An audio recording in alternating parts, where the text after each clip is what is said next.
Good evening, everyone.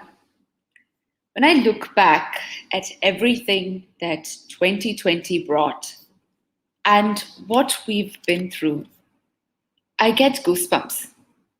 With job losses, depleting incomes, and slumping businesses, there was a lot of chaos and unpredictability of levels yet to be experienced. Our country stalled, and the way ahead almost seemed like it wasn't there. And so to get through it, we had to find a way or make one ourselves. This chaos brought with it many learnings and room for growth. We saw a problem that needed to be addressed, and we started searching for a solution. And it is this focus on the positive side that keeps us going to rebuild and restart. I'm Tina Mutut, Impact Director for Restart India. Last year, at this time, we barely had a plan. We had a hope, a dream to help our fellow citizens. We realized from the numerous interactions that we'd had with small and nano businesses that they needed help and they needed it fast. While these businesses have shown impeccable agility and resilience, we realized that they lacked knowledge, guidance, access to a network.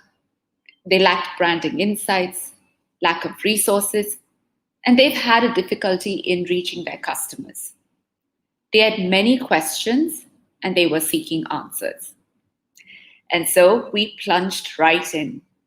We started off as a mentoring platform for small businesses through our website, www.restartindia.in, with the backing of about 30 industry experts.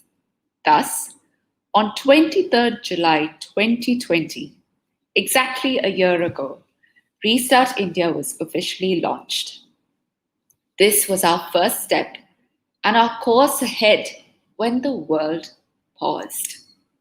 And to think we've crossed 365 days is both exciting and humbling. And what a journey it's been over the last 1 year, with some amazing people we've had the fortune to work with. Let's hear what they have to say.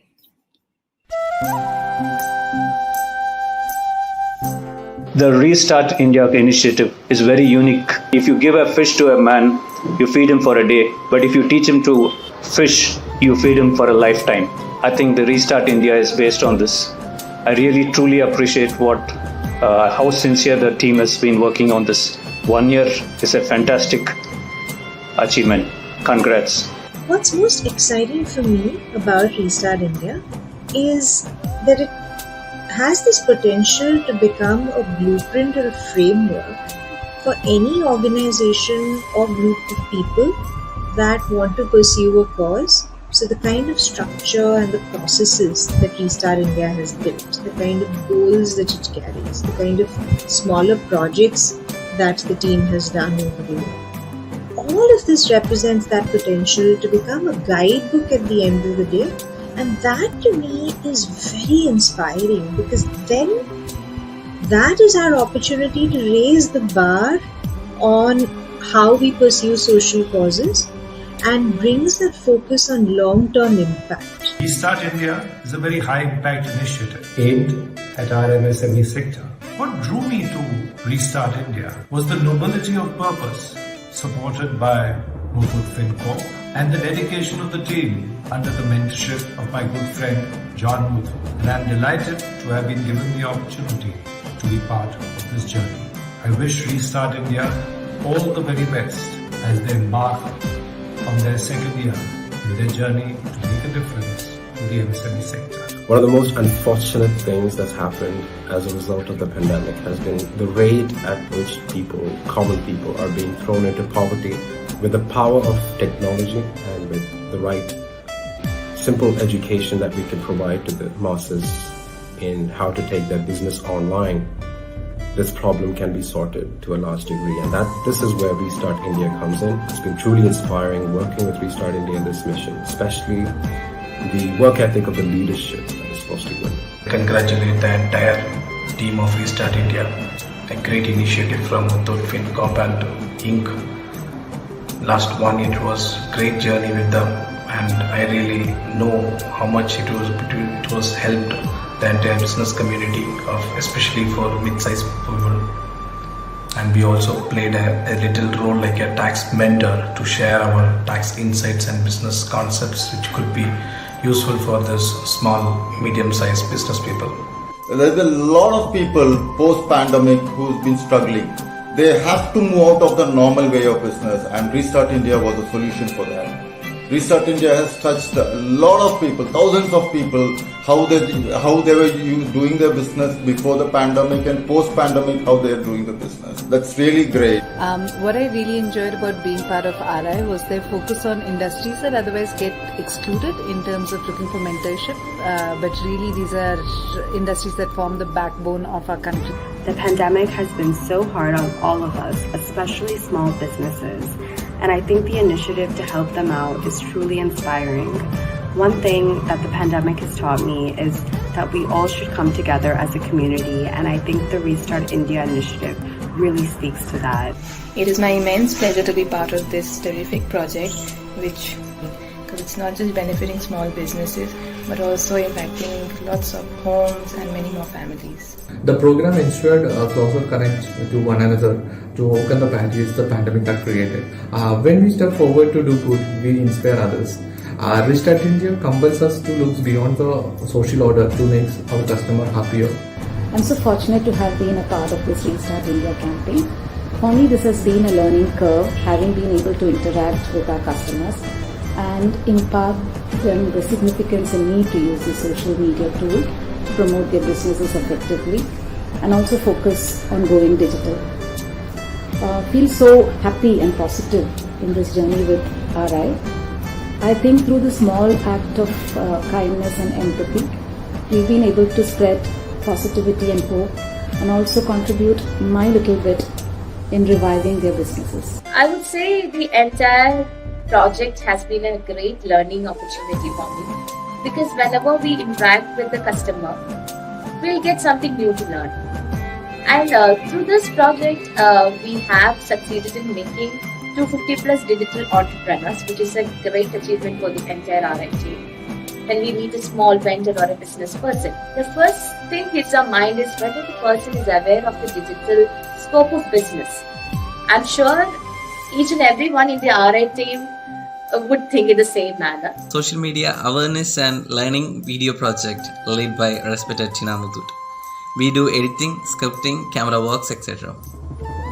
During these pandemic years, Restart India was like an oxygen for the small scale business sector. It really helps the common people. We witnessed it during the shooting days. I congratulate all the members who all are part of this great initiative. It's really inspiring to see what Inc and Muthoot have been doing to restart the economy of India. My favorite story is that Chitra Manohar, who was able to take her business completely online, and it shows if you believe in yourself, you'll be able to achieve it. Restart India is doing some really meaningful and impactful work with small business owners by educating them about the digital world, about how they can stay at home and still being able to promote their products. First of all, it is our pleasure to be part of this great initiative called Restart India. When this pandemic happened, as if like any other business, the microfinance business also got affected severely. The only ray of hope was to go digital. But considering the profile of our microfinance customers, it is difficult to onboard to them any sort of a digital platform. Majority of them were illiterate or they were not so tech savvy. But with the help of the Restart India team, we are taking up that challenge and so far we have trained more than 250 customers on this digital platform of very simple technique on how they could use WhatsApp to grow their business opportunities over a 5-day learning module. This has helped small entrepreneurs to use this simple digital tools to grow their business. The success stories of this small entrepreneurs itself, it's a testimonial to this great initiative. Let us together revive, recover, and rise to a new normalcy in business and profession.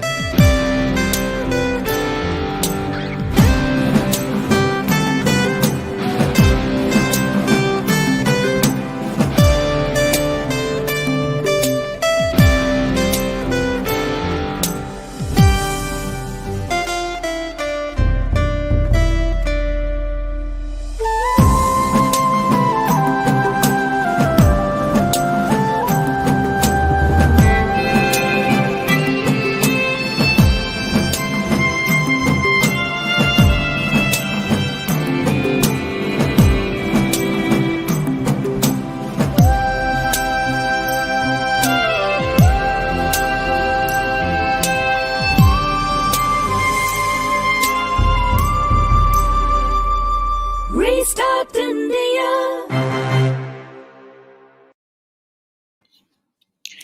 Wow, that was extremely thoughtful and kind of everyone to share what they've experienced of our work. And to think that everything happened over a span of a year in the midst of intermittent lockdowns. Let me take you through all the projects that we are currently doing in Restart India. Today, we're not only a mentoring platform. We also have addressed those problems and have tried to create solutions for small and nano businesses. But I asked this question, was COVID the issue? No, but it brought out the problems that small businesses were always facing. We were just blind to it. The biggest problem small businesses were faced with was a lack of access to the market.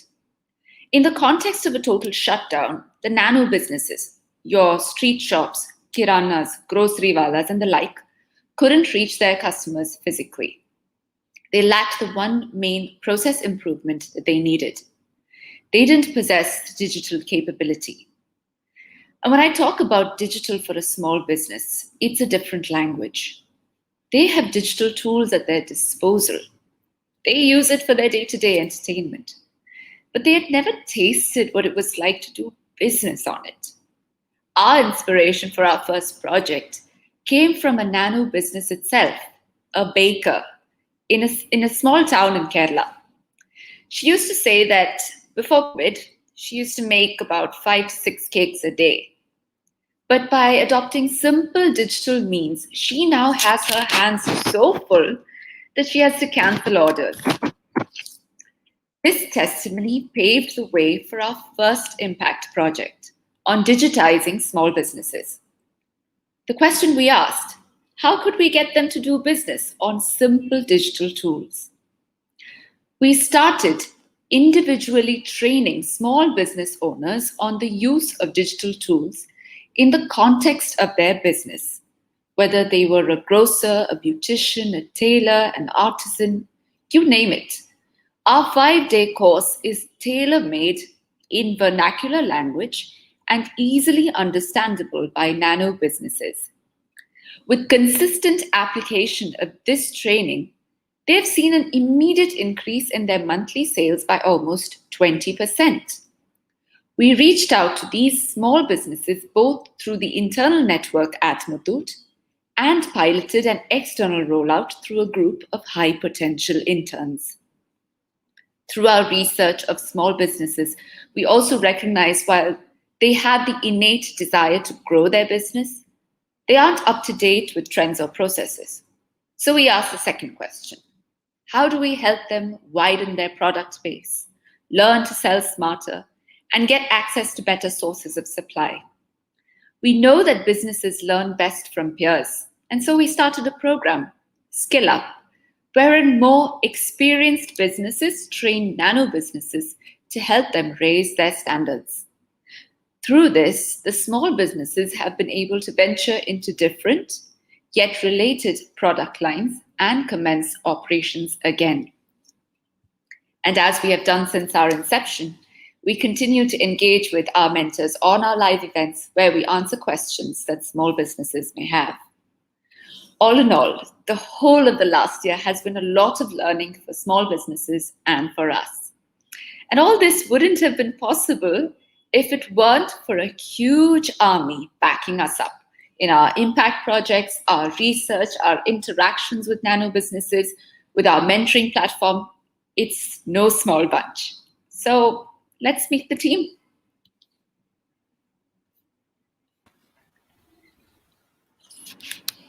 Let's meet the extended Restart India team. Our response network.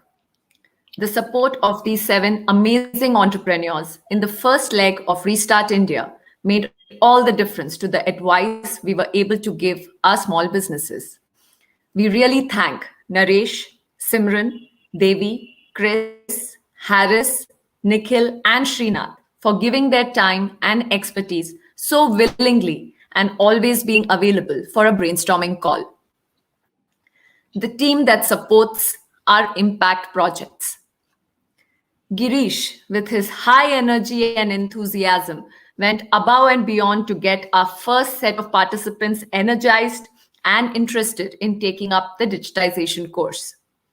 Shrikuti and Anila for ensuring that the digitization drive continued without hitches and proactively communicating the right feedback to Restart India team so that we could improve our processes. Jishnu and his team who really stepped up and got 15 small businesses trained on Zoom calls. When I say trained on Zoom calls, it means installing the Zoom app on their phones, creating an ID and password, and teaching them how to use everything. And he did it overnight so they could attend the skill up session. Noble, who put in long nights after his work hours to get our toolkits in place in 2 languages and also lent his voice for the instructions. Anila and Shri, along with Chris and Sanya, who helped us answer the 1,000+ questions that had poured in. The team behind our website. Harish and his amazing team of Frozen Iris, and Vignesh from Xcrin for being patient and supportive through 1,000,001 changes on website 1.0 and having the courage to take up website 2.0 as well. Even today, they have been working endlessly, armed, of course, with the extra help from Vignesh, Shiva, Sam, and Janvi to help us with our website revamp. Thanks, guys. Our social media presence keepers, Shanub and Rebecca, and the fabulous team of Zook for being our brand custodians on social media, for braving through different perspectives on color combinations, font size, hundreds of iterations. For the Restart India team, it has been the power woman, Rebecca, who has spearheaded the entire project from Zook's side and has helped give our brand a presence. Even right now, she is behind the scenes producing this event and all our live events till date with ease and finesse. The very first interns. The first set of mentees for any team are always special. And thanks to these 3 youngsters, we could pilot our external digitization drive. Manu, Aditya, and Alan, thanks for rising up to the challenge. Now, our extended Restart India family. We'll start with Udish for always being a pillar of strength that RI could rely on to execute the impact projects, for providing excellent operational support and resource allocation whenever we needed it. Dilip and Sarit for always just being a call away and giving valuable advice at right times and totally driving us in the right direction. Harshit, Steffi, and Apurv for priceless marketing inputs and insights, for responding to our urgent brainstorming meets and helping us formulate our marketing goals. The Ink team of Rohan, Rohit, Rutika, Gitanjali, Apurva, Nidhi, and Nandini for working behind the scenes tirelessly and generating awareness about Restart India in all our communities. Next, we have to thank Aparna for shaping the Restart India initiative and always being available whenever we needed a quick reality check or valuable insights on strategy. Sarah, thanks to you, the Let's Talk Business event saw the light of day and will always remain your contribution to Restart India. Last but not the least, the core team who have made Restart India a living part of their daily lives. Your host for this evening, Tina Muthoot. The voice you're hearing right now, Shraddha Narayanan. Prerna Priyambada and Ritu Muthoot, who are right now working behind the scenes to produce this show. However, all our work wouldn't be complete unless we hear from our small business owners themselves. So let's get to them. Over to you, Tina. Take us through the next segment.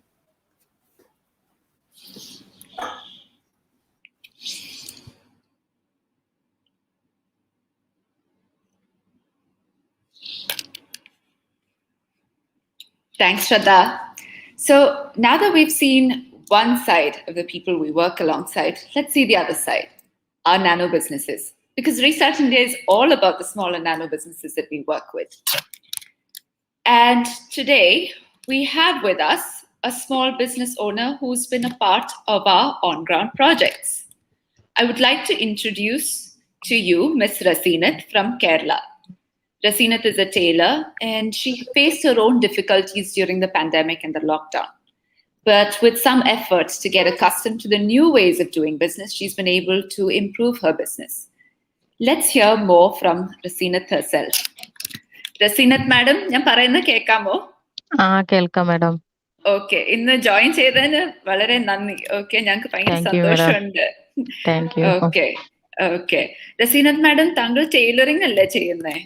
അതെ അതെ, tailoring. അതെ, okay. ഇപ്പൊ Covid കാരണം താങ്കളുടെ ബിസിനസ്സിന് ബുദ്ധിമുട്ട് എങ്ങനെ വന്നു? എന്ത് ലൈക്ക് ബിസിനസ്സിന് എങ്ങനെ ബുദ്ധിമുട്ടായി? അതൊന്ന് പറഞ്ഞുതരാമോ? അത് മാഡം, നമുക്കിപ്പോ കോവിഡ് ആയ കാരണം കൊണ്ട് നമുക്ക് തുണി ഇങ്ങോട്ട് ലോഡുകൾ ഇങ്ങോട്ട് വരാനോ തയ്ക്കാനോ ഒന്നും പറ്റില്ല. അല്ലെ നമ്മുടെ കസ്റ്റമർക്ക് കൊടുക്കാനും പറ്റിയിട്ടുണ്ടായിരുന്നില്ല. അങ്ങനത്തെ ഒരു സ്റ്റേജാണ് ഇപ്പോ. ഇനിയിപ്പോ ഇവിടുന്ന് അങ്ങോട്ട് താക്കേണ്ടി വരും. അപ്പൊ ലോക്ക്ഡൌണും കോവിഡിന് മുമ്പ് യൂഷ്വലി എന്ത് ടൈപ്പ് ഓർഡേഴ്സാ വന്നോണ്ടിരുന്നത്? യൂണിഫോം ആണോ അതോ വേറെ ടൈപ്പ് വർക്ക് ആയിരുന്നോ? അല്ല, നമ്മളെ മാക്സികള്, നൈറ്റികള്, ചുരിദാർ ടോപ്പുകള് അങ്ങനെയുള്ളതാണ് വർക്ക് എടുത്തിട്ടുകൊണ്ടിരിക്കുന്നത്. ഓർഡർ പീസാണ്. ഓക്കെ. അപ്പൊ കോവിഡ് കാരണം ഓർഡർ വരാതിരുന്ന ആൾക്കാർ പുറത്തിറങ്ങാത്തോണ്ടാണോ അതോ വേറെ? അതെ അതെ, പുറത്തിറങ്ങാത്ത കാരണം കൊണ്ടാണ് ഇപ്പത്തെ സ്റ്റേജിൽ അങ്ങനെ work ഇല്ലാതിരുന്നത്. Okay.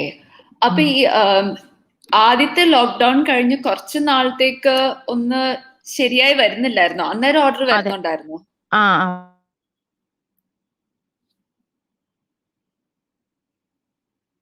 I think we're getting a little trouble connecting to Rasinat. Rasinat madam, കേൾക്കാവോ? ഇടയ്ക്ക് സ്റ്റക്ക് ആയി. പറയൂ മാഡം. അല്ല, ഞാൻ ചോദിച്ചത് അവിടെ എനിക്ക് റസീനത്ത് മാഡം പറഞ്ഞത് കേൾക്കാൻ പറ്റിയില്ല. ഞാൻ ചോദിച്ചത് ആദ്യത്തെ ലോക്ക്ഡൌൺ കഴിഞ്ഞ് ഒന്ന് ലൈക്ക് എല്ലാം അനങ്ങി തുടങ്ങിയപ്പോ ഓർഡർ വരാൻ തുടങ്ങിയോ? അതെ അതെ, ഓർഡർ വരാൻ തുടങ്ങിയിരുന്നു. കുറച്ചൊന്നും കുഴപ്പമില്ലാതെ പോയതായിരുന്നു. Okay okay. എന്തെങ്കിലും പുതിയതായിട്ട് വല്ലതും ട്രൈ ചെയ്തോ ആ സമയത്ത്? അതെ, ഞാനിപ്പോ ഷോപ്പ് ഇട്ടിട്ടുണ്ടായിരുന്നു. അപ്പൊ അതില് ഗാർമെന്റ്സ് തുടങ്ങാനാണ്. കുറച്ചും കൂടി മെച്ചപ്പെടാൻ വേണ്ടിട്ട് ഷോപ്പ് ഇട്ടിട്ടുണ്ട്. അപ്പൊ ഒന്ന് സെറ്റ് ആയി വരുമ്പോഴേക്കും ഇപ്പൊ രണ്ടാമത്തെ കോവിഡും വന്നല്ലോ. ഓക്കെ. ഈ സമയത്ത് പുതിയതായിട്ട് ലൈക്ക് പുതിയ ഡിസൈൻ വല്ലതും പഠിച്ചോ? പഠിച്ചിട്ടുണ്ട്. എംബ്രോയിഡിംഗ് വർക്ക് ഞാൻ പഠിച്ചുകൊണ്ടിരിക്കുന്നുണ്ട്.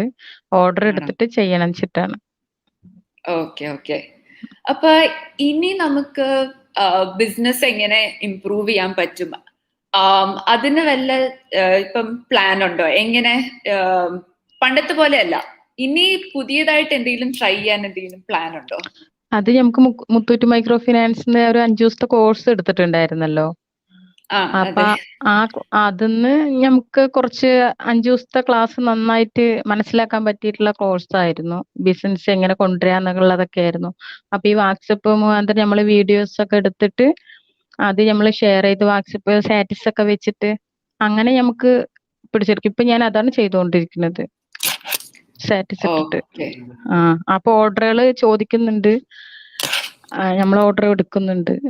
അങ്ങനെയൊക്കെ കുറെ സ്റ്റാഫുകൾ ഗ്രൂപ്പ് ആക്കി വെച്ചിട്ടുണ്ട്. ഞങ്ങളുടെ സ്റ്റാഫുകൾ എല്ലാരും പാടെ കൂട്ടിയിട്ട് ഗ്രൂപ്പ് ക്രെഡിറ്റ് ചെയ്ത് വെച്ചിട്ടുണ്ട്.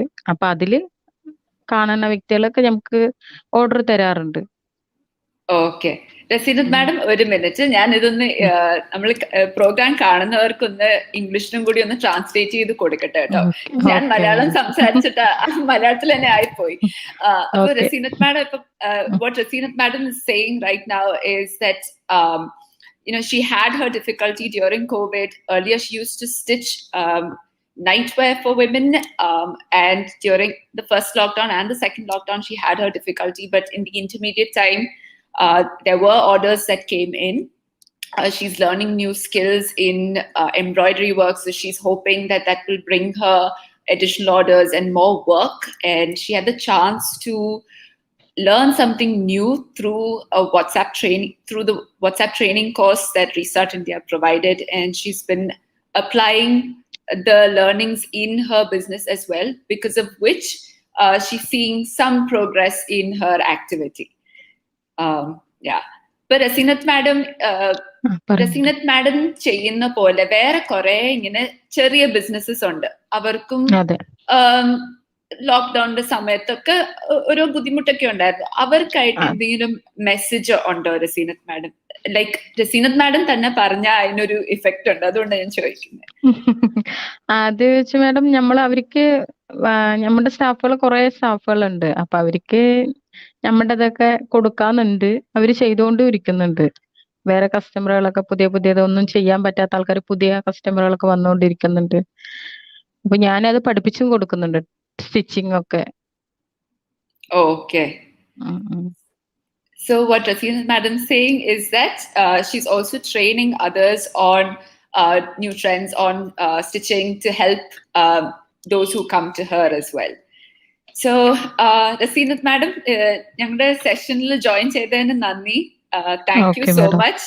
ഓക്കെ, എന്തെങ്കിലും സഹായം വേണേലോ ലൈക്ക് ബിസിനസിന്റെ എന്തെങ്കിലും ഹെൽപ്പ് വേണമെങ്കിൽ മുത്തൂട്ടിലെ റിലേഷൻഷിപ്പ് ഓഫീസർ അല്ലെങ്കിൽ റീസ്റ്റാർട്ട് ഇന്ത്യയിലെ ആരാണെങ്കിലും അവരുടെ അടുത്ത് ചോദിച്ചാൽ മതി. Okay, thank you. Okay madam, thank you madam. Okay. So Rasinath represents the hundreds of small businesses whose lives we have touched in the last 1 year.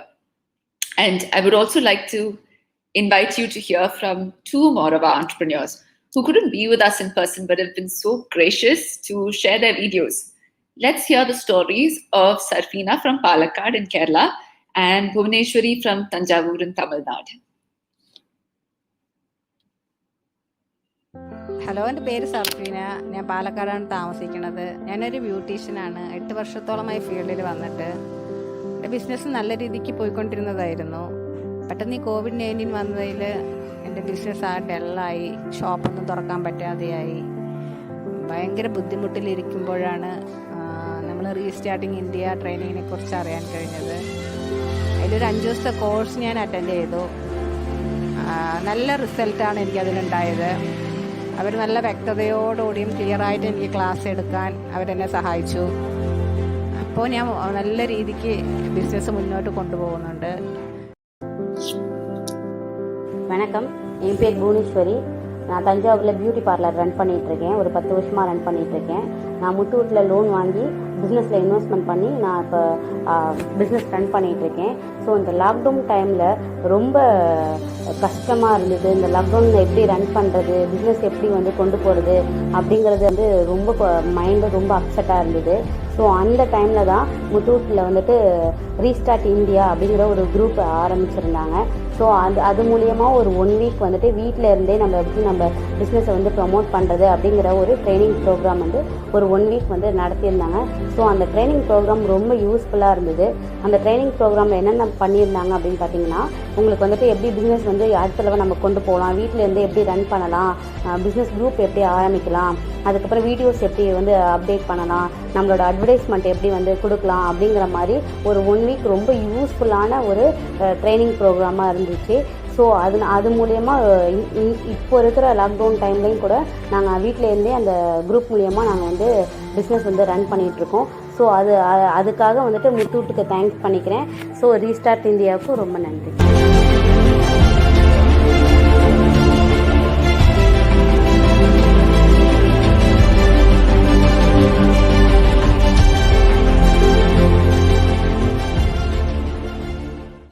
Restart India.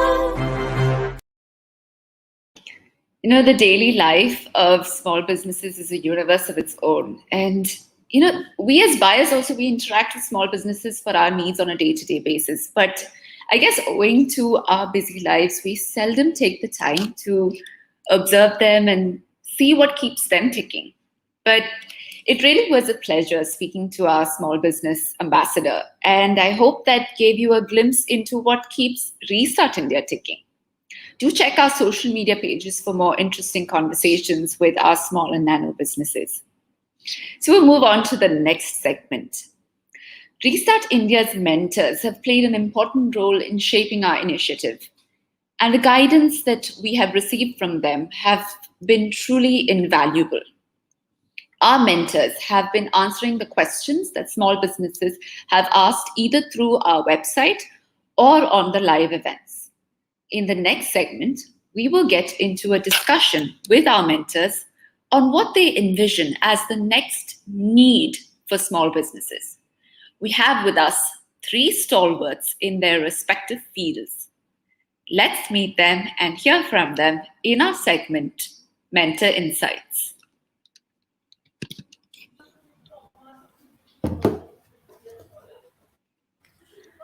Please welcome our panelists for today. Jamshed Dabu, Vivek Bhargava, and Pavan Padaki. Jamshed Dabu is an independent advisor in the consumer, retail, and hospitality space. He works closely with the leadership team of startups, small and medium enterprises to help scale up operations with a clear focus on unit economics and the path to profit.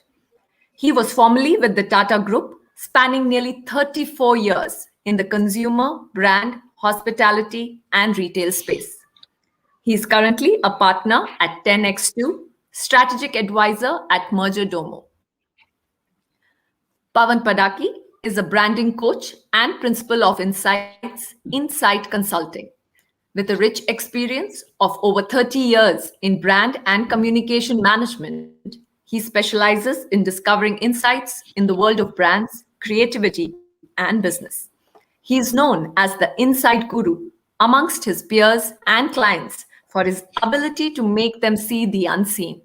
He has scripted and executed over 60 TV commercials on air and trained over 200 brand managers and advertising professionals to apply key brand facets to their businesses and brands.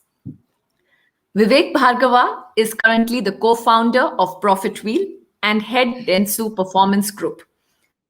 A digital marketing veteran and a frontrunner in the digital revolution in India, Vivek started his career in 1997 when he founded Communicate2.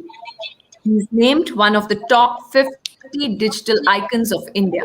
He has spoken at several global events, angel invested in 13 companies, and has been an investor in the reality television show The Vault. Please welcome our panelists. Tina, over to you to take over the next segment. Thanks, Shraddha. Good evening, Pavan, Vivek, and Jamshed. Thank you for being here tonight. How are you all? All well, thank you. I'm always awesome, Tina. Okay, that's great. So 1 year of Restart India just flew by, So we've discussed the nano business scenario with each of you in our one-to-one interactions. There've been a lot of advice that you've given, direction that you've set for the initiative, where we need to focus, and some key takeaways for small businesses.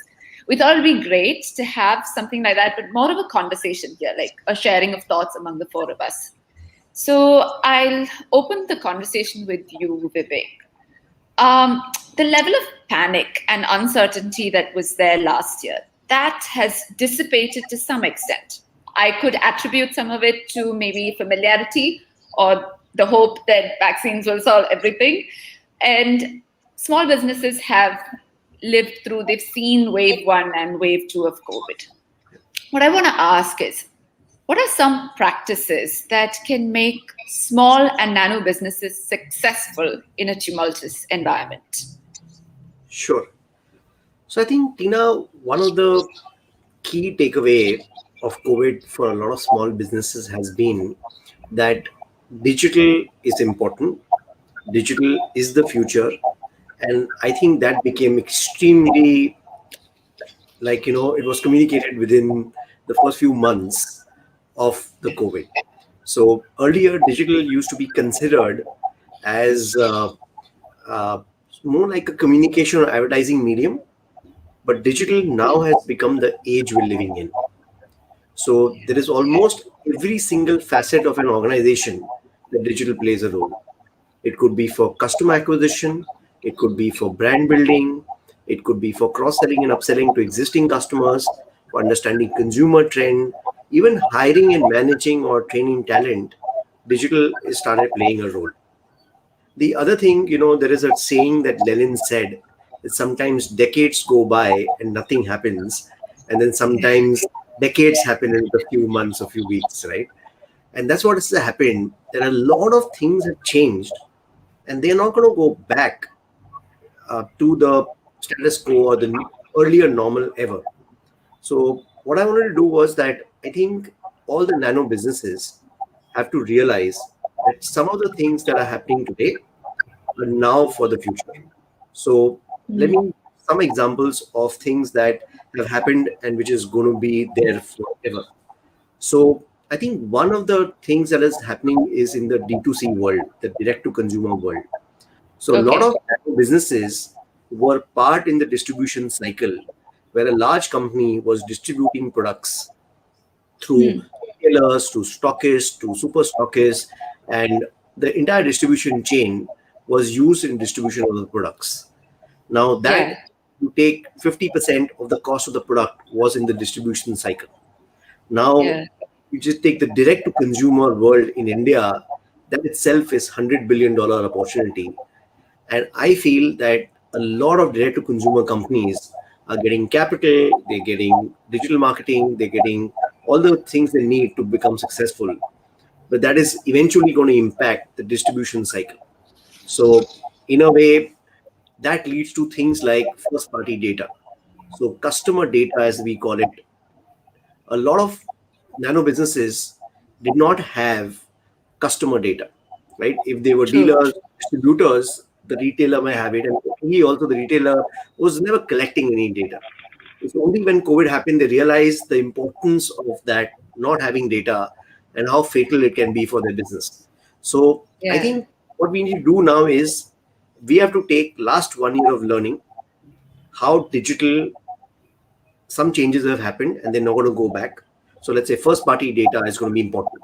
So how can you build your business to collect, even if it's an email address or phone number, good enough, but at least we have their phone number. So if something like this happens and somebody wants to order from us directly, they can. But if we didn't have their phone number, there was no way to do so.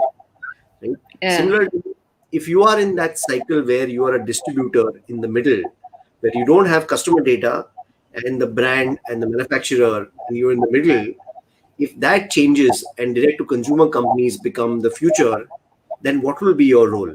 So you have to think that what is the new role I can play so that I can create some value for my customer so that I continue to become relevant. I think one of the things that I think all of us will have to learn is learn digital, because digital is no longer about, just advertising or doing WhatsApp. Every single thing in digital is going to be disrupting certain businesses. Education is getting disrupted. If you take the entire retail is getting disrupted. So even if you just take a simple thing like education is a $6 trillion opportunity. But if you take all that opportunity, 95% of it is from age group from 0 to 25. But now the thing is, if you look at the future, the age group of 25 to 70, education is going to be a big opportunity. All of us nano businesses have to learn. How do we actually learn, digital? So I'll give an example. When in April, I had done a disruptive strategy course from a professor called Clay Christensen. As ironic it was, he had passed away in March. So I did this course in April, and I was so enamored by what he was teaching, and I could not imagine that this person who's teaching me is no longer in this world. But he has 600 people in one cohort every quarter. Multiplied that by 1 year, we're talking about 2,400 students paying close to $2,000 each. So the thing is, imagine all of us nano businesses have so many things to teach. Can we look at digital to teach other businesses to do the same thing? And there is, I've invested in a lot of companies in this space, right? If you take influencers are going to become a very critical part of the entire distribution chain. So even if you take Times of India, today has 3 million circulation, but 15 million sort of readership. Today, one influencer has 150 million followers. So imagine if you are a company or you are anybody who's selling something, can you find a local influencer in a regional language who can promote your products and take a share of the revenues that you sell? But then you could actually have hundreds of people locally working for you. An influencer could have 10,000 people, but you mentioned a baker who sells cakes. Even if she has 10,000 people around her community who can buy cakes from her, if you just take 10,000 divided by 365 is the number of birthdays that are going to happen every day, right? So that small community could actually give her business all year round, right? So I think I would recommend all the nano businesses if I have to go back and say, okay, digital is important. Learning digital is going to be super important. Digital is not only about advertising, it's about the business, the way we do business, digital age. And this cannot be done by other people. We have to learn it ourselves. We have to learn WhatsApp. We have to learn basic tools. It doesn't have to be left to large companies. Even if you collect first party data, your own customer data from your customers, it can completely revolutionize your business. So I think one takeaway that I would like to give everybody is that their constant learning of digital will keep them relevant in this digital age.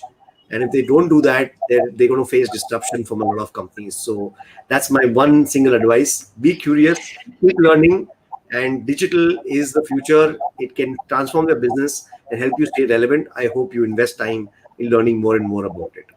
The point that you made, Vivek, that, somebody doesn't have to do it for you. It's not that hard. Like, you got to do it yourself. If you look at like the pages on Instagram, the ones that they're promoting on their own do much better than, if somebody else is doing it for you. You know that it's lacking a personal touch if someone else is doing it for you. So I'll give you one example. My daughter is 18 years old, Tina. She has 250,000 followers. Influencer. 1.5 lakh rupees a month. And she had spent 1,000 rupees on something, and I gave her this big lecture. My father had given me about, money does not grow on trees. It takes a lot of effort. And then she started earning this kind of money. So the thing is, single-handedly, she's built this. And why would a small business cannot build their own social media following as long as they're willing to put effort in it? Exactly. That's true. So my next question, Jamshid, I'm going to take this to you because it's a spin-off from what Vivek said. Now, there is a definite need for small businesses to go digital. Jamshid, like you also said this to us last year. These were your own words as well. The question that I have is because we've traditionally known small businesses to have a physical presence. I mean, they have mastered the physical space. You can see their stock. They give you last-minute discounts. You can see the small business owner with a smile on his face, and they make the customer feel like a king. They bring that personal touch. But if we're helping them go digital, how can they continue to keep that personal touch in a digital space? No, I think that's an excellent point. And in my opinion, I don't think these two are mutually exclusive. In fact, they are quite complementary. So let me start with, so let's look at small businesses which deal with products, because if they deal with services, they will have contact. So it's not about a beauty shop or beauty parlor we're talking about, but let's talk about an entity which deals with product. Now, we must understand why people go to small businesses in their vicinity. So one, of course, is convenience. So that's the first reason why people go to small businesses. And the moment you go digital, you are enhancing convenience. So that's not an issue. Customers appreciate and enhance convenience as far as an experience is concerned. The second and more important reason why people go to small businesses is because they get products and services which are local in nature. And this is something which is of great importance. So if you go to Bombay, and then there are certain areas where there is a very high Kerala population, from Kerala, let's say, and you go to a large supermarket in that area, you will not get Kerala food. You will not get Kerala typical Malayali product. But you go to that small retailer there, he will be having the local Kerala specialty, even in a city like Bombay, because he's understood his local target audience and he's got flexibility of keeping product. Now, whether the world is digital or whether the world is physical, making sure that as a small retailer, you understand the local tastes and preferences and cater to local tastes and preferences adequately becomes a very, very important customer connect point. So I'll give you an example. I'm a Parsi, and we light diyas in our homes. And in order to light a diya, we use something called palm oil. Okay. Right? Now, this palm oil is a low-value oil, and therefore the supermarkets don't keep it. But the local guys, all who stay around my colony, we've got 700 flats full of Parsis. They always will keep palm oil, and therefore our connect with that retailer is always there because they have understood our requirement and kept a local product. Now, when you are on a digital platform, like Vivek rightly said, you can actually improve your data collection of what local customers want.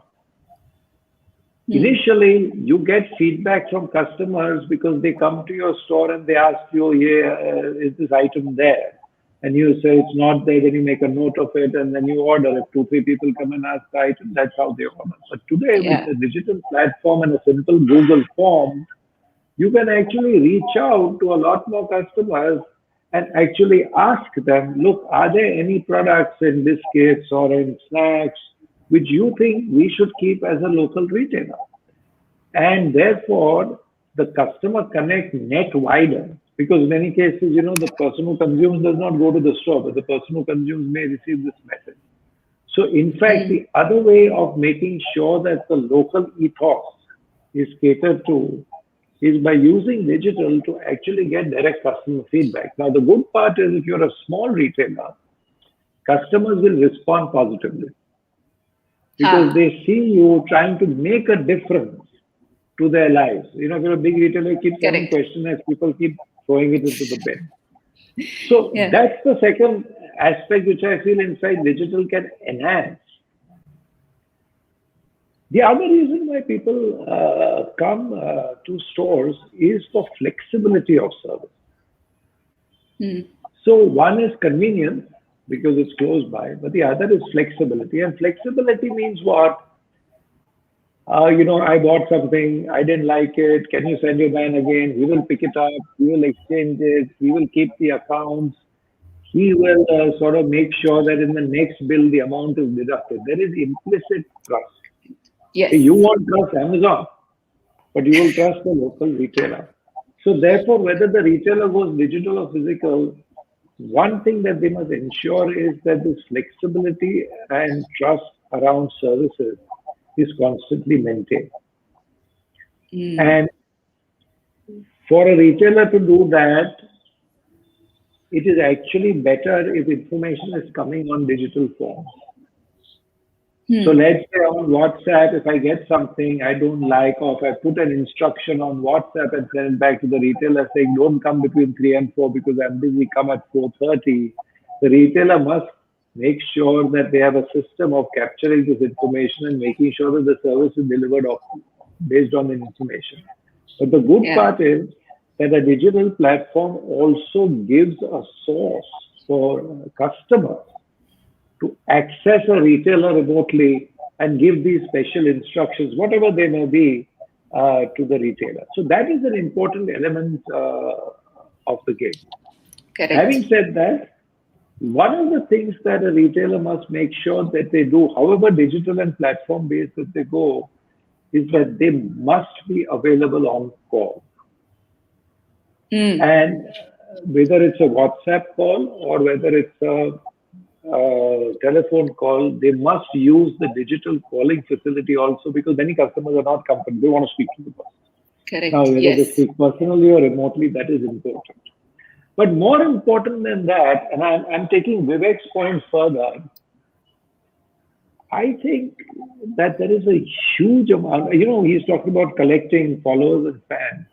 I think there is a huge amount of potential available for actually retailers to post themselves onto their own digital channels and WhatsApp groups. So can you imagine? So the lady was talking about beauty, let's say.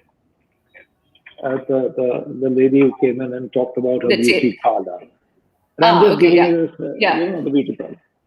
I'm giving you a small example. If she were to do 30-second videos on how to say keep your skin clean, or what to do when it's raining, which it happens most of the time in Kerala, for example, or a few tips on how to use coconut oil more effectively, or whatever it may be.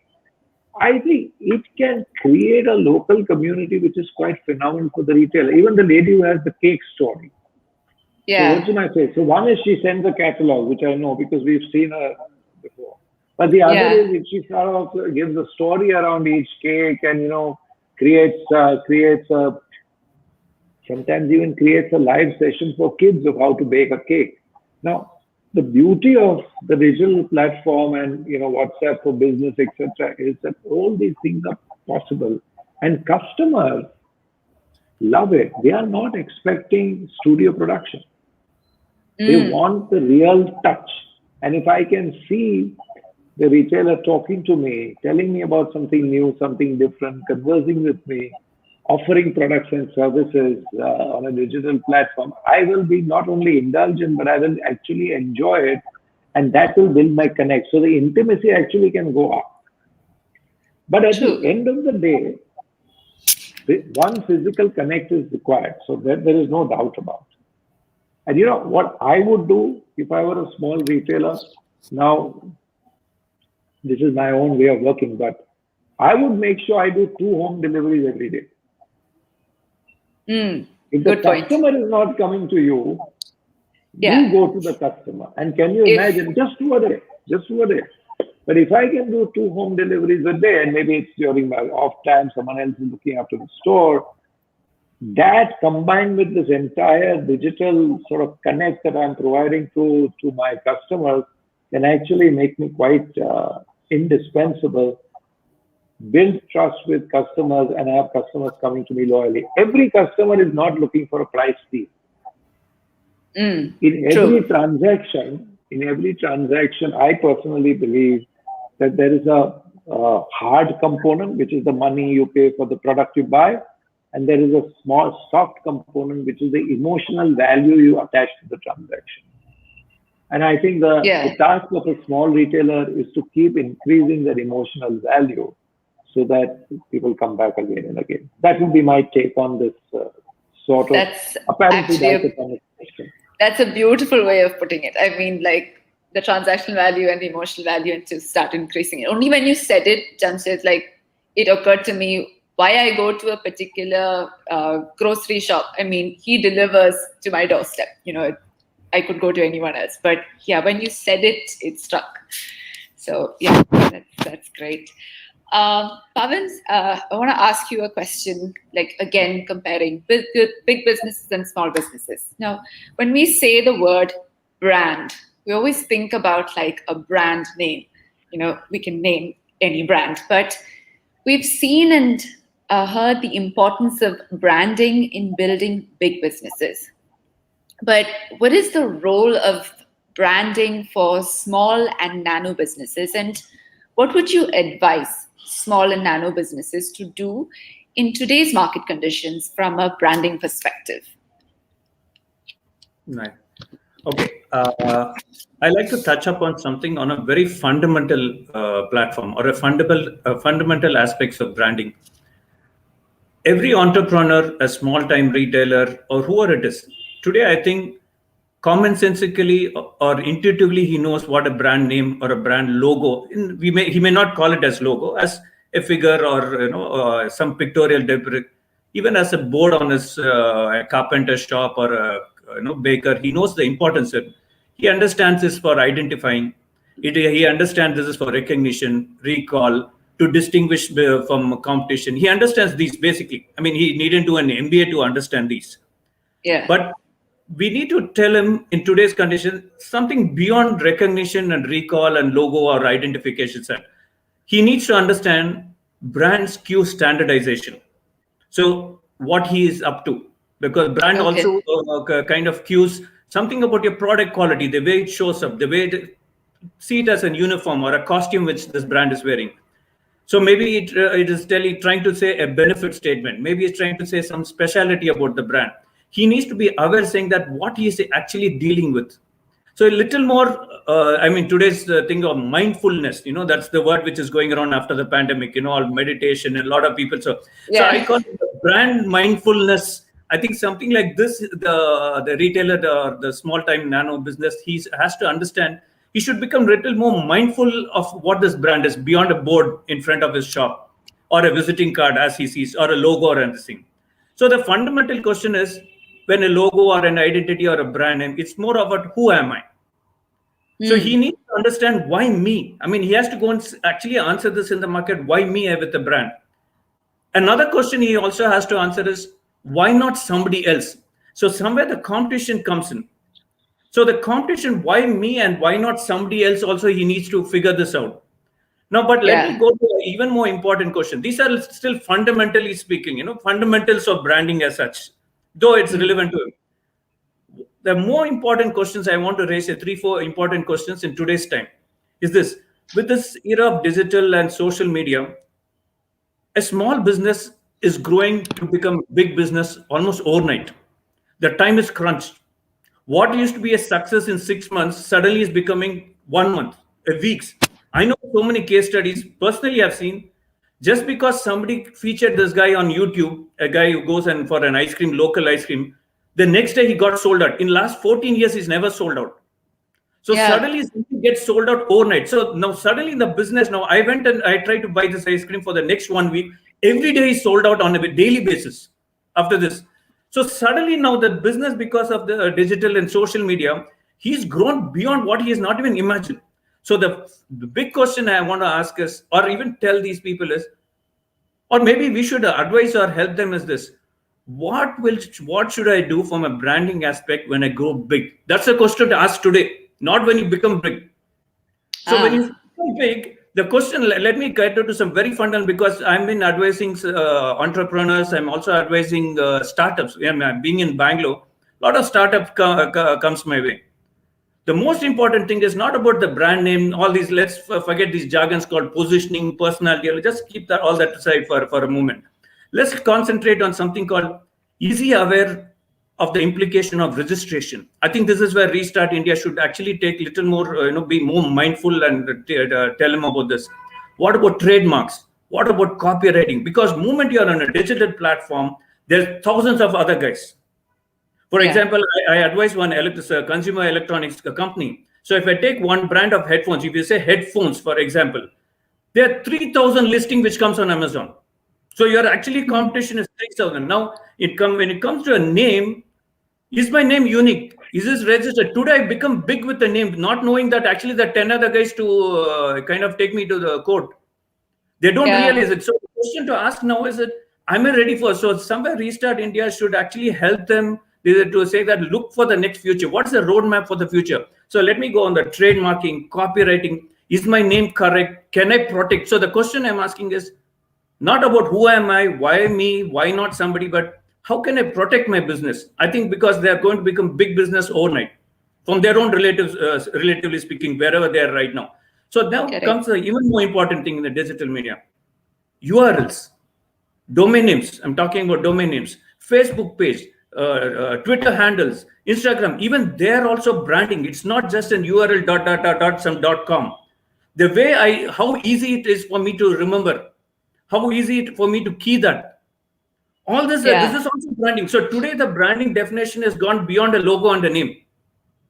It is about the URL itself as a name. Yeah. Okay, book my show. It looks like a big. I mean, earlier in the .com days, we will always say we'll actually stand and say it's such a big URL. Who will queue? But that is the brand. Bookmyshow.com. So easy to do, right? It's a rhythm, the rhyme kind of which runs in your head. So the creativity in your URLs. How do you? I mean, they need advice in that. How can I grow this? How can I protect this? Can somebody come close to this and take away from my business or challenge me? So protecting my business is another important question. Next question is how consistent can I be? How to maintain consistency? Today they started off small, okay? So even if my next set of cupcakes come slightly different, okay. But once you're big as a brand, I want the same cupcake every time.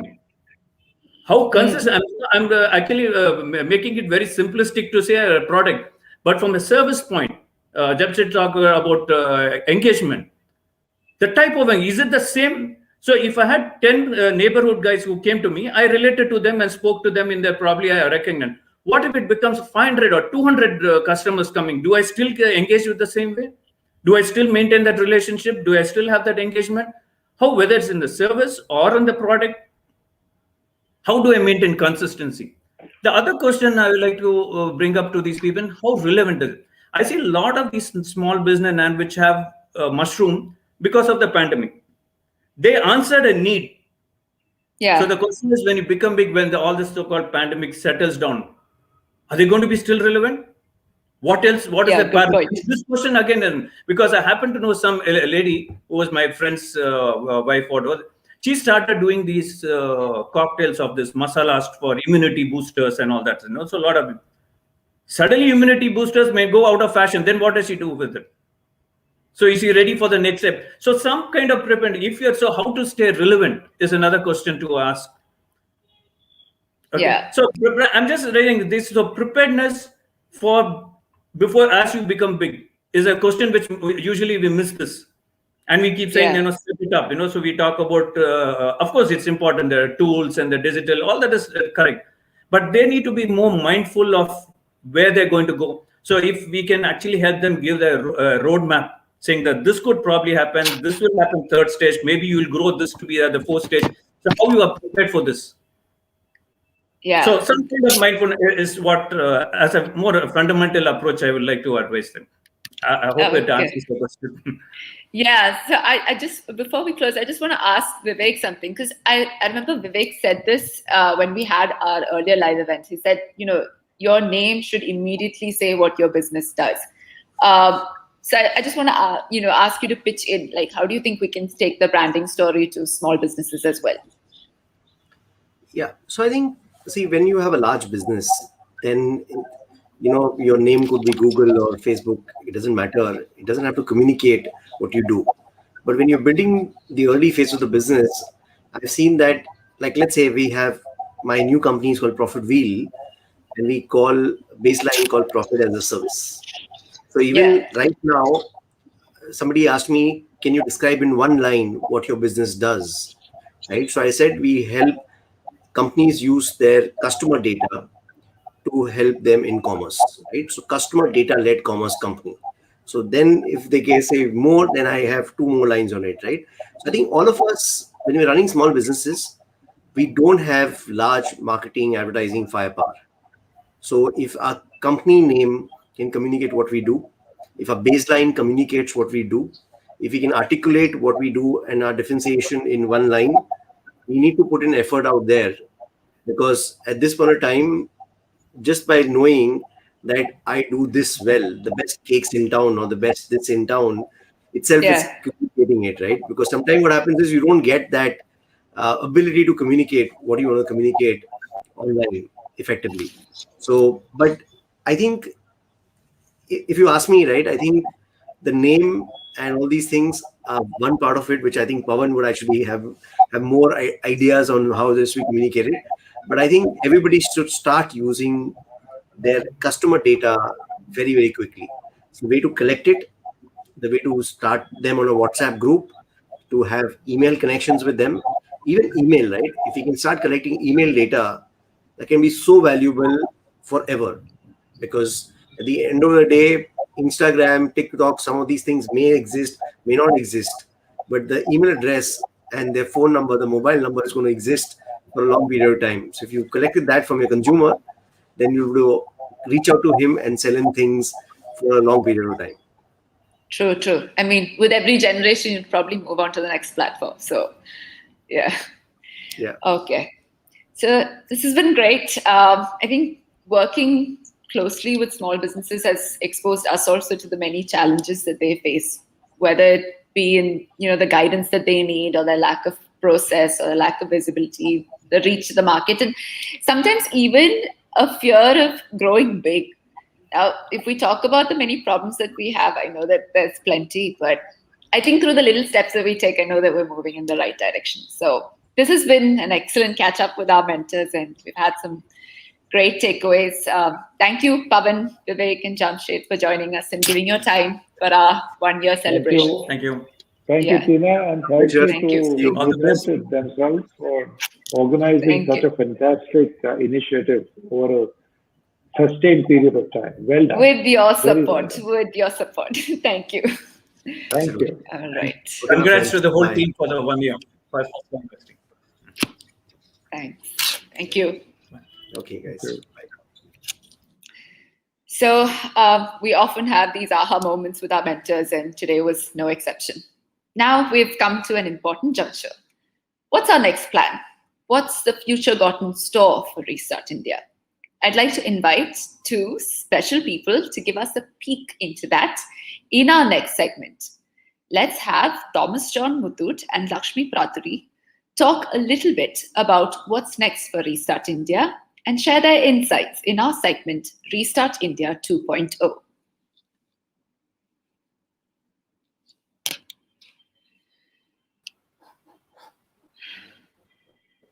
Please welcome our leadership, Lakshmi Praturi and Thomas John Muthoot. Lakshmi Praturi is a business leader, entrepreneur, curator, and a former venture capitalist. Her riveting personality and penchant for technological innovation and community building have led her to her current avatar as founder and CEO of Inc. Prior to Inc., Lakshmi spent over 2 decades in the United States in leading roles in technology. Lakshmi has also served as director and co-host of the Singularity U India Summit in association with Inc. Amongst the many awards and recognition she has been conferred on, Lakshmi was listed in Forbes Women to Watch in Asia. Thomas John Muthoot is the chairman of Muthoot Papachan Group and has been at the helm of sustaining 134 years of legacy in trading, retail, and retail finance for 3 decades now. An alumni of Harvard Business School, John Muthoot is also the chairman and MD of Muthoot FinCorp Limited, one of India's biggest NBFCs with as many as 3,600 branches across the country. This industry thought leader believes that the future efficacy and efficiency of businesses such as MFL and other businesses in the group is in embracing new age technology and leveraging it for customer benefit. Under his leadership, the group has been partnering with and investing in new age tech-led startups with an eye on customer centricity. Johnny is actively involved with various business platforms like CII and Kerala Management Association. Until recently, he held the office of Chairman CII, Kerala State Council, 2020-2021. Welcome, Lakshmi and Johnny, sir. Over to you now for the next segment.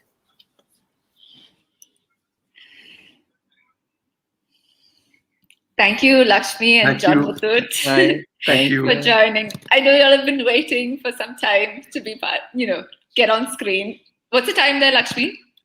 It's 6:30 in the morning. Very early start to the 6:40 day. to be precise. Yeah. Good morning. Good morning. Yes.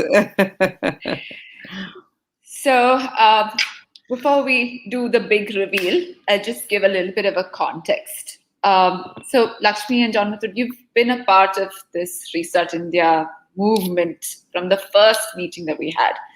Right from planning to concept development, you've seen the initiative take shape and make its strides of progress. Now, the situation around us has evolved. So has our initiative.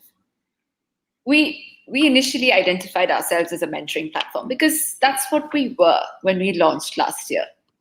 But don't you think we're so much more than that now? I mean, we've branched out to additional impact projects such as digitizing nano businesses and imparting them with new skills. We're working on additional projects as well. So we decided that we wanted to build a space where small businesses can learn from the knowledge that's built by us and contributed by our mentors. And we decided that it's important to change our look, change our Restart India website avatar. The newly revamped Restart India website now reflects in its content the capabilities we have developed through a more expansive Q&A library and resources page. The on-ground projects we have on hand, namely the digitization drive, the Skill Up series. We have a detailed blog section and a shout out for anybody to get involved and partner with us in our journey to help take nano businesses to the next level. All of this just helps reflect the Restart India identity a lot better. Now it's time for the big reveal, and it's only fitting that the website goes live in your presence. We can't wait for everyone to see our website and also for both of you to look back on the last 1 year and reflect on the Restart India journey. So Rebecca, my golden lady, can we have the website up, please?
So, Johnny, it's so amazing to see this. About exactly a year ago, you just called me and said, Lakshmi, there is this, pandemic happening. We have to do something about it. Let's get together and do something about it. All we knew is we will do something about it. And Restart India, what does it mean? So it's been amazing to see this journey. So tell me a little bit about, I think we should reminisce and talk about what was behind your, reason for calling and what were you hoping to accomplish at that time? See, Lakshmi, we had initially been reaching out to our customers who are these nano micro entrepreneurs, and the first lockdown has been a period of huge uncertainty, and there was no reference point to which people could relate to in such a situation. So there is a lot of uncertainty and a lot of questions in the minds of small business owners. What we found that a lot of business were functioning, particularly people who were dealing with essentials. There were a lot of people who were in the business of non-essentials who were not functioning, had more anxiety because their cash flows also were affected. They had all of them had issues of demand side issues, supply side issues, and these kind of issues, when it comes up, more than anything, it's reaching out to them and giving them the right advice was the one thing which we thought of. And the Restart India portal was one platform which we thought can address some of these questions that was coming from these small businesses. It was a very modest beginning. But now the 1 year has been very exciting. The journey has been very exciting, and the journey has been outstanding. Yeah. But at the same time, we have lots to do now, because we have embarked on something which needs continuity, and I'm sure we can take it to the next level. I think, one of the things, Johnny, that really stood out for me in this is that we started not necessarily having some big ambitions of this is where we need to get to. We started with a very simple ambition as here are our customers, here are the people we are dealing with every day, and they're going through trouble. In what way can we help them? Let's just try a bunch of things out. I mean, it started very, very simply, and I must say I'm amazed at the kind of partners we had. I mean, I remember us putting together our list of mentors in literally like 1 week, and people, like all the people who just spoke before us, or, the others we have on the mentor, everyone just saying, yes, I'm here to help.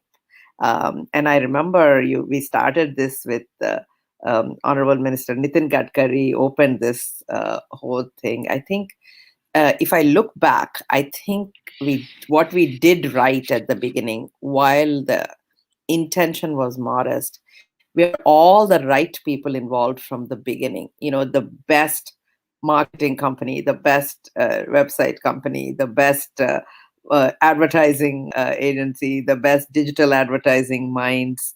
I think we put the best team together who are all willing to do it without knowing where this was going to go. So I really want to acknowledge, I think the first thing we did right was made it much beyond the two of us and brought in the right people who really, really knew what they were talking about and were willing to jump onto this journey. Maybe why don't you share a little bit about who we have on board and, what has been our experience, Johnny, with everyone.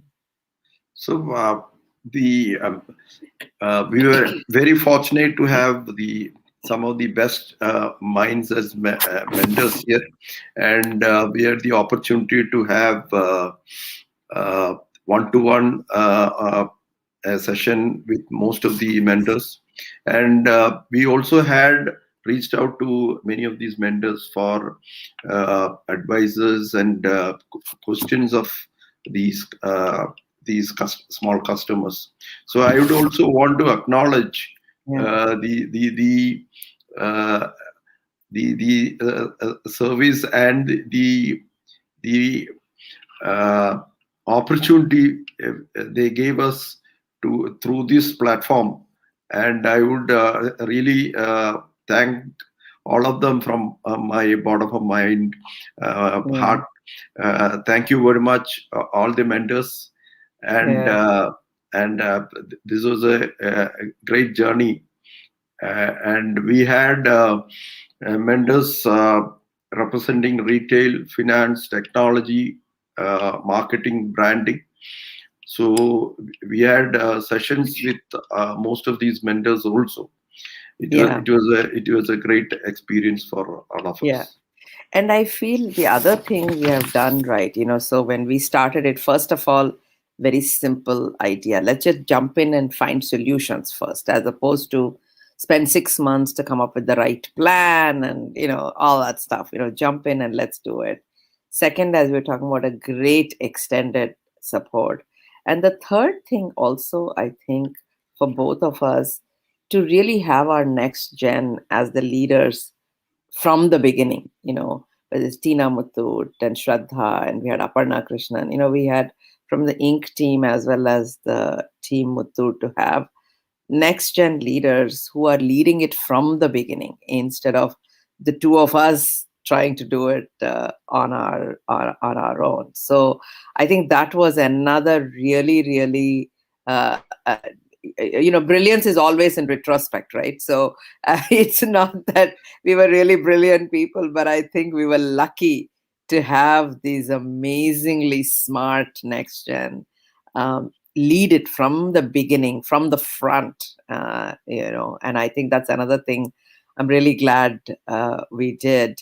And one of the things I want to take back to Johnny, I want you to talk about is our customers. When we started it, the reason I got involved in it is that I was amazed by the scale that you talked about. When you serve millions of people and you have, just tell me a little bit about when we started. How many customers do you have? How much footfall we have? Just give us, tell me what you said to me that really blew my mind of who we can serve. See, pre-COVID, we used to have 125,000 customers on a day, but with the some of these migrant labor and people moving out, now the number is just reaching 1 lakh. But a lakh of customers on a day to interact is a good number, and these are walk-in customers who come in for various services, of which a large number is the small and nano micro customers. So the relevance of these customers has gone up to such an extent post-COVID that now everybody has understood that these nano and micro customers are the need of the day. And now with technology, most of these customers embracing technology, I think these customers would do well. And these are the customers which we need to support, because if you also look at the contribution to the GDP, around 50 to 60% of the GDP can be easily attributed to these segment of customers. And also the largest self-employment and the job creation comes from this segment of customers. So and if you really look at, they were the heroes of the COVID, the nano micro business, particularly who were selling the essentials. It can be the food and beverages, it can be the household products, it can be the medicines. So the small micro nano businesses are here to stay, and if we are able to bring and take technology, the importance of technology, if we can take it to these segment of customers in their language, what they will understand, I think these businesses will survive and these businesses will grow. And also, I want to say something. We had Vivek and Jamshed and our previous mentors talk about the importance of collecting personal data about customers, and we were talking about their email and phone number. If you think about it, Muthoot FinCorp has millions of customers, with 1 lakh of them coming to our 3,600 plus offices every day. Now think of how much personal data we have on them and their needs. And if we can turn that into information that can help them better, that is the thing that really excited me, is that can we bring digital capabilities, get all of them onto digital platforms, so just as they can help their customers better, can we help our customers better? And I think that vision, that collective vision we had from the beginning, is what drives us at Restart India. And to take the time, while in 1 year we have accomplished a lot, I feel we never shortchanged anything or hurried anything. We really understood how to answer questions. We got the best partners, the best people. So I think it's a combination of patience as well as acceleration constantly that made this happen. And the other thing, Johnny, you taught me, which I would like you to talk a little bit about, is the idea of the nano entrepreneur. Even when there are government schemes, etc., they are there for a small business, so to speak. There is a certain expectation that they can be online and that they can, do a lot of things. But your focus on nano entrepreneurs, in terms of the person who sells the vegetables, who sells the chai around the corner or whatever, was very pivotal in opening up my imagination when we started this, to say, wow, this is a new category we need to look at. So tell me a little bit about how many nano entrepreneurs approximately are there in India. You already talked about their contribution to the economy. So let's talk about this nano entrepreneur a little bit. See, Lakshmi, before I get into what you just asked, taking the customer data to serve them better, this is exactly what we are currently doing. We have so much of data, not only about the live customers who have dealt with us. And so if you look at the huge set of customer data, you'll run into millions. I can easily say it'd be around 10 million customer data, which we can easily look at. Using this data, there is a lot we can do for these customers. This is what I said, taking technology as an assisted model to these segment of customers. The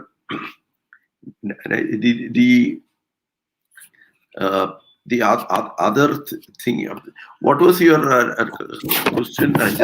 The other thing was about nano entrepreneur. Like, describe the nano entrepreneur. I mean, how many of them are there in India? Just the size of the market. See, the estimated number, why I'm saying estimated number, is because nobody has the data, because most of them are in the informal segment. But the data that is available in the RBI website and all that, and Government of India data shows that there are around 66 million customers. So these are the smallest customer, smallest entrepreneur one could see in India would be around 66 million customers, is what is the rough estimate. And these customers are all mostly around 90% still depend on informal financial services. Mm-hmm. And our effort is to bring them from the informal to the formal. Mm-hmm, mm-hmm. Yeah, and I think that's the, our ability to connect with them digitally and get them onto the digital platforms have helped us to open some loan opportunities for them, government scheme opportunities for them. Because when the government says, I have so much money dedicated to small businesses, a lot of these people don't even know such things were available. Lakshmi, it's not only loan opportunities. It's not only credit that they need savings opportunities also. Yes, absolutely. These are customers who earn money and they need savings also. So where do they save? How do they save? So these are the things which we should start telling these customers. There are avenues for you to save. So this is how you should save. Yeah. They're making money, but we don't know whether they're saving. Yeah. And I think that's why, after we found out all these things, we have revamped the website. The website also grew with them. When we started, we were just doing Q&A, right? And now we have their stories. We have digital tools. I mean, I remember, our team doing small videos to teach people how to log on to, how to create a WhatsApp group and things like that. And so we have the stories, we have schemes that are available for them still while answering questions. And I think we saw the website, and the kind of resources that we have available for them right now is much more than when we started. So first of all, I really want to take a moment to thank the team for expanding the scope, the revamped website, from just Q&A to all these things that we have right now. And also small businesses, kind of who got digitized and who now have a whole new level of confidence. That's really, really wonderful to see. Your comments on that, Johnny? Yeah, see, the entire customer behavior has changed in the last 18 months. So the what has happened is that these small businesses, the nano businesses, have really won new customers. They have really got so much of confidence from what they're doing, and technology, whatever little technology they're using, that also gives them a lot of confidence. So today they have new set of customers to deal with, and with whatever technology they use, they are still connected with these customers, whether the second or third wave or whatever. This is going to be there for some time. And this is a time by which they can earn and retain these customers. And many of these customers would be with them for a very long time. And if they can also see, these are in some countries, these kind of small nano businesses are known as convenience stores. And today this has been a real convenience for the whichever community they have been serving. And the more technology they use, like what Jamshid was saying, more of convenience for the user and also for the owner of this business. So with some of the new initiatives which we would take up gradually in this Restart India, we have been having toolkits, blogs, and stories already. We'll have to expand more in the new version of the Restart India. I would say the 2.0 from today. If you have to look at, there'll be many more new initiatives that will be coming, and we would be wanting the Restart India to really this platform to give much more confidence to the nano customers. Yeah. So, just to summarize, Johnny, as you're saying, the website started with question and answers. Today we have blogs, we have events, we have featuring the stories, and we have resource pages, and basically anyone from anywhere who's interested in learning can come on board and learn. So I really want to congratulate the team on that. So let's spend a little bit of time to talk about what's our future. What are the things that we want to do? I think we have, for the last year, we worked on putting all the pieces in place, have all the right mentors, right partners, and customers, interacting with customers. We did small group experiments, and, we've done a lot of things. And I think one of the biggest things I'm excited about is how can we now make the impact on a large scale? You're talking about 66 million nano entrepreneurs, which is the official number. And it's, as you're saying, it's an informal sector. There's no way to really collect all the numbers. So the real number could be even double that. So let's assume it's the same thing, 66 million people. Even if you take a target that we want to impact 1 million nano entrepreneurs with the ability to have a better lifestyle, better economic sustainability, more predictable economic sustainability, etc., it's still a huge way to go for us. So tell me a little bit about, what do you feel about impact on a large scale? What are the things we can do? See, now we have completed 1 year, and we have done on answering many of their questions. Now we will have to go back with some projects for these small nano customers. We'll have to take a few pilots and see how a bit more technology, how we can take a bit more technology to their doorsteps and make them start experiencing these new technologies. And also few projects on a pilot in few centers we should start now, which we should work with these micro nano customers. I think it's the right time. Hopefully, if there is no any more third wave and all that, or any other any more lockdowns, I think we should reach out to the customers and make them really experiment some of the things which we have in mind. And there is no doubt it's it's an assisted model of giving them the experience of technology. And I want to say that, I mean, it's been amazing to work with the group, and to say that there are 3 things we are looking at. One is the impact, the size of impact we can have, the number of people.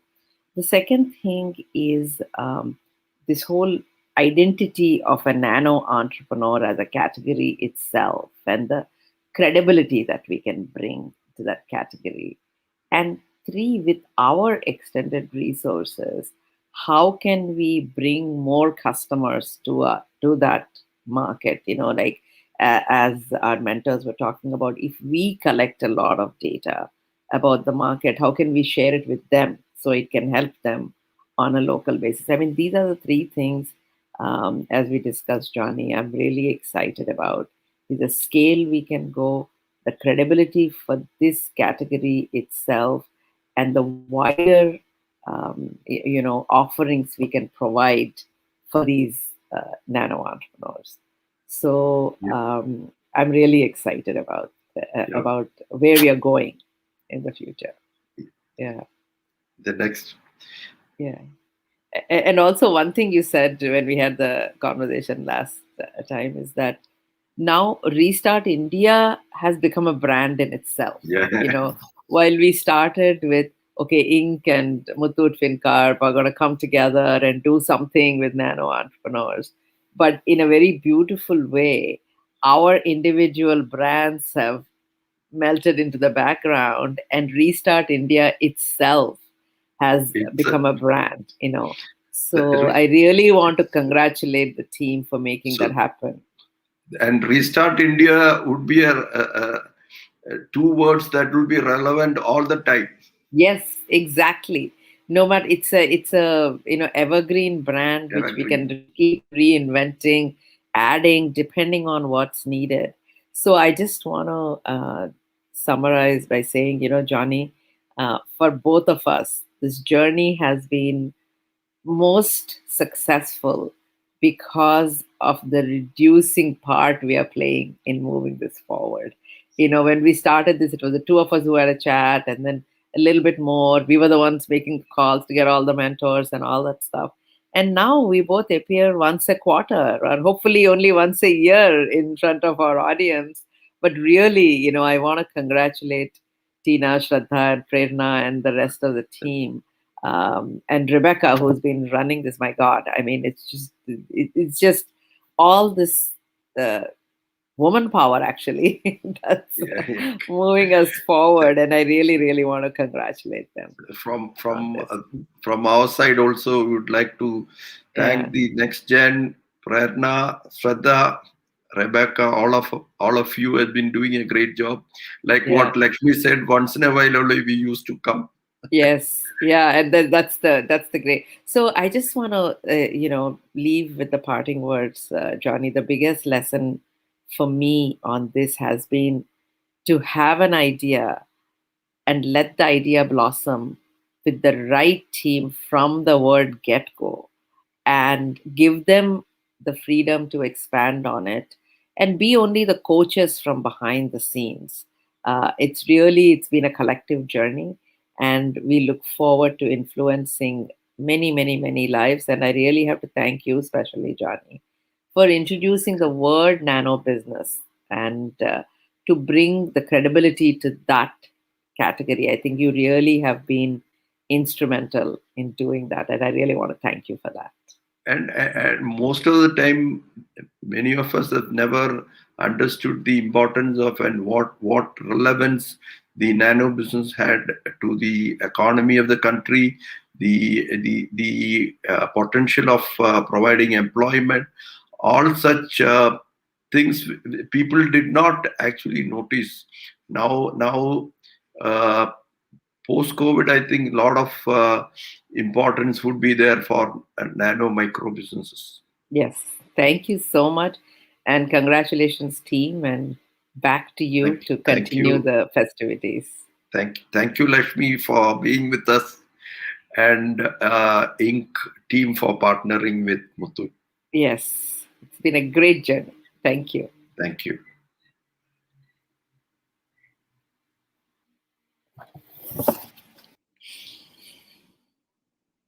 Thanks, Lakshmi and John Muthoot, for the support you've shown from day one. It's always nice for us to listen to what Restart India means to the others who are working on the project, because, as a focus team, we get so drawn into the execution.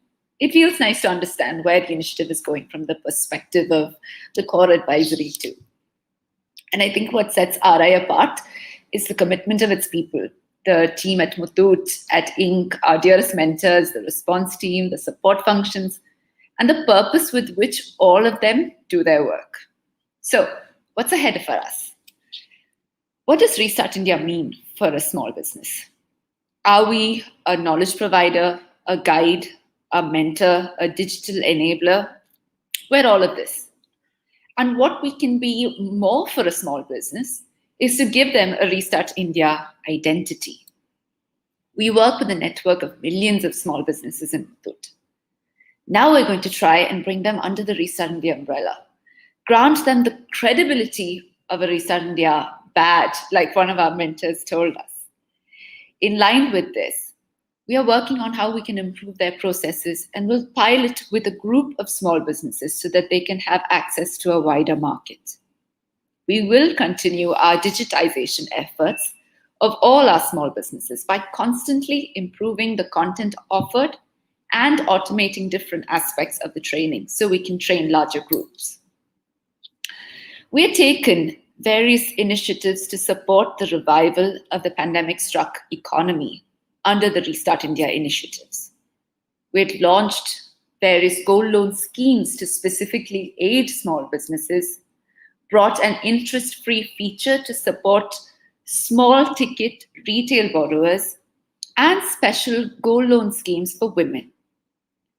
Now we see that there is another need that requires financial support, and that is the education of the next generation of citizens. There is a huge lack of the necessary digital means for students to learn, and a smartphone is a prerequisite for a student to continue his or her education.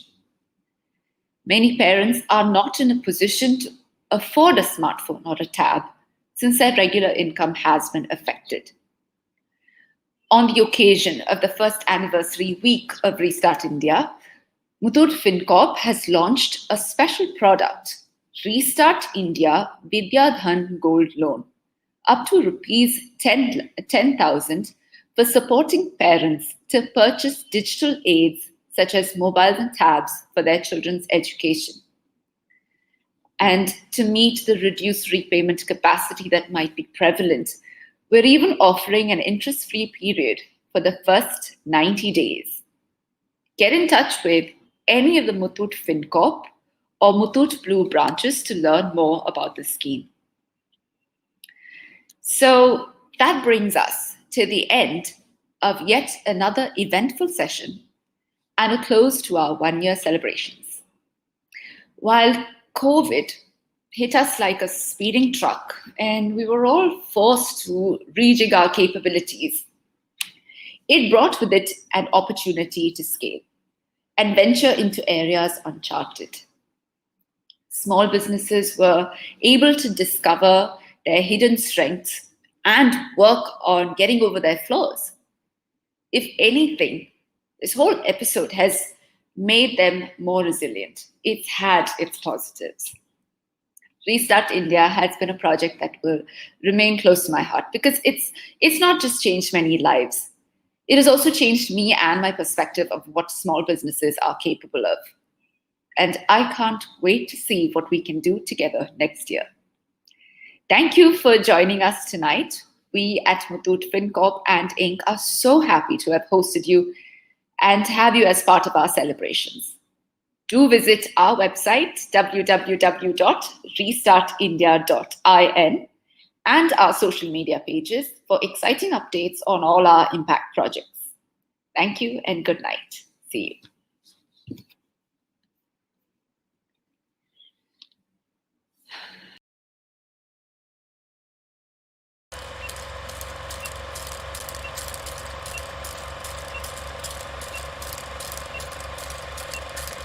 Oh, we already started recording. This lighting is a lot. I mean, like, glare. It's okay. It's casual. Don't take Shraddha away. I had plans. After the launch event, I was thinking, hey, now we're done. It's actually over. That's when Aparna said, let's start speaking to our mentors. That's when I realized, like, the launch is not the end of it. We're just getting started, you know. The initial energy and effort went into developing the website. How stressful it was to just get this done because the website was up in 4 days. It was a monumental task by Frozen Iris. The events was the first way that we were reaching out to people. Zook has done their part of like bringing up a new format of presenting the event. Like it looks so good. Cannot forget like what Sarah did. You know, LTV is like full credit to her for bringing out the stuff. And her inspiration was Coffee with Karan. So she's like, I wanted to see if we can make it like a talk show, you know, so that'll be interesting. I actually have stored everyone's name as like Muthoot Girish, Apur Girish, all Girish. Sorry. Muthoot Girish, Muthoot Apur, Muthoot everyone. Our target is 2 lakh people. We will start with 200 people as pilots. 2 lakh, 20 lakh. Month we'll do 1,000, 1,000, and we'll finish like this. Everybody will be digitized in like 1 month. So now when I think about it, the kind of intervention it has needed, I still have that Excel. I like to just pick it up and see how different, you know, our planning and what actually happens on ground is so different. But I think that is full credit to Girish. He was, I think, the positive force on the calls. Yes, ma'am, we will do it. If we have to get 200 people, we'll cover 1,000 people and get those 200 people. You're happy with the result of it? Oh, yeah. When I saw 15 out of 15 people rated the course as good and excellent, I was jumping. I'm like, yay, we've done something good. Step 1, Jishnu has to coordinate with team of people. Then he has to figure out whether they have a smartphone. Third, he has to see if somebody can download Google or Zoom. Then tell us use which platform and how do we do it and all of that. Next day, ma'am, my team has gone there, trained them, Zoom is installed, they have come on Zoom platform, all done, they'll be ready for the course. When is the course? We're like, oh, best way to learn is with interns. Yeah, you are like an extended mom for them. Yes, and they mentioned this in their feedback. Prerna ma'am was very supportive, understanding. Yeah, I'm because glad. whenever they had to like, okay, ma'am, this fellow is not taking call. What should I do? Ma'am, this fellow is saying that my business is closed, so I cannot put in photographs. I said it's okay. Old photographs will also work. So for everything, they used to reach out at any time. 9 p.m. Can I call now, ma'am? Because I woke up just now. I said, oh my god. We covered a lot, right? Hey, Rebecca, make nice snippets for